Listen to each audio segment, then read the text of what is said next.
This is Adam Gorney, Rivals.com, here with North Carolina coach Mack Brown. Mack, a great day. We were just talking offline. No surprises, just a No, phenomenal class, and everything it kind of came together for you. thank you, Adam. It really did. It's been a phenomenal year, and every coach you talk to today is going to say it's the best recruiting class ever because they're going to get fired if they've been recruiting these guys for 2 years. They're not any good. But I do think, Adam, this is probably the best recruiting class in the history of our school, Yeah. and all 17 are captains of their team, so it's a tremendous group of leaders. It's the best academic class that I've ever been involved with in signing as a head coach, and they're good. They're very, very talented, and there's only 17 of them, but they're really talented people. And the only way you get to be a top program in the country is recruit top players, and that's what we've done over the last 2 years. Yeah, number 9 right now in our Rivals team rankings, and that might even be a little low just because of numbers, just the number factor. Let's start on the offensive line, Zach Rice. Just a phenomenal physical kid, always just almost like a headhunter at offensive tackle, just wants to hit people. How did you win that one? And did you feel good once it kind of became decision time, or how did that kind of play out? Adam, he had 219 pancakes during the season, and 15. Sounds like me, Mac. Yeah, well, that's me too. I've had too many, but he can't have too many. 15 plus a game.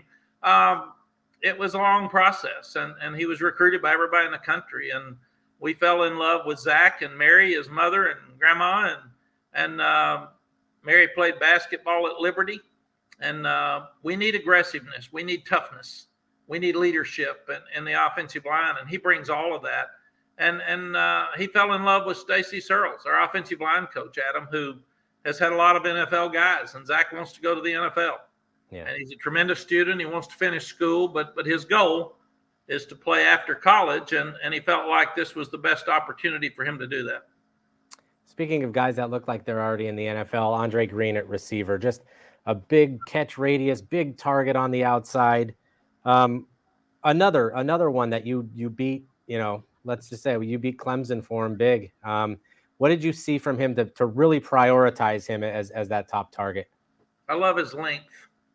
He's I've never seen a guy with as many one-hand catches. I used to yell at receivers, use two hands. With Andre, I'm just going to say, do what you do, man. You just keep using the one hand. We got fortunate. His dad wants to see him play, and we're a little over 2 hours away from Richmond. His mom went to North Carolina Central here in Durham, and she ran track, and she grew up liking North Carolina. So Andre's a guy that Lonnie Galloway, our receiver coach, had a tremendous relationship with over the last 2 years. He always liked North Carolina. We're running an offense where our outside guys are key to our success, and he saw him fitting in that position like a Mack Brown that we lost last year. So we're really pumped about Andre coming. There used to be a time, Mac, and I'm sure you remember this, that the running back wanted to be the only guy, the feature guy. He wanted all the carries. And now it seems like they want to be by committee. They want to play with other guys. And I think that helped you here, getting Hampton and Petaway in this class. How do you kind of envision using both of those guys? Adam, we would use them like we used Michael Carter and Javonte Williams last year. Yeah. And they were the best combination in college football, best duo since back in the 205 with USC. So when you start looking at what we want to do, it was an easy mapped out plan for these guys to see what we've done and where we would use them, how we would use them. And you're right, a guy doesn't want to get beaten up and carry it 40 times anymore, like we did with Ricky Williams. But they want to play, they want to stay fresh, they want to stay healthy, but they understand that the game's changed and he goes so fast. They need a break. So we're really, really fortunate to have two of the best backs in the country. You won a big recruiting battle for Bo Atkinson, really talented kid. I don't want to compare him to Aiden Hutchinson, but in terms of physical abilities and how they looked in high school, very similar, don't you think? Yes, Adam, all of us are trying to get pass rushers. Yeah. You're trying to get tackles for loss, and he's got length. He's 6'6". He's no telling how big he's going to be. His mom was a volleyball player at Connecticut. His dad was a football player at Connecticut.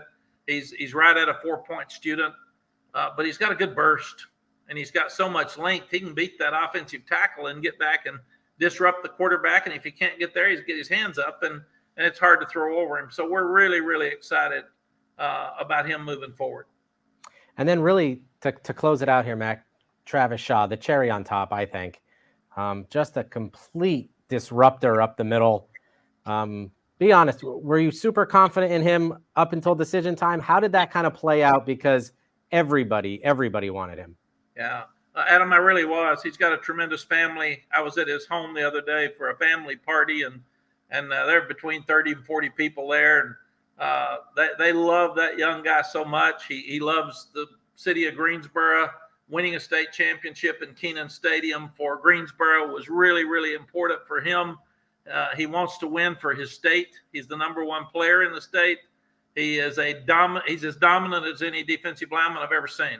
At 6'5", 235, he can run. He's got a tremendous personality. But when he gave me his word this summer, it was over. It was 100%. He was coming, and I didn't lose any sleep over any of these young people last night. In fact, I thought sitting there last night and this morning, it was so quiet, Adam, it worried me some.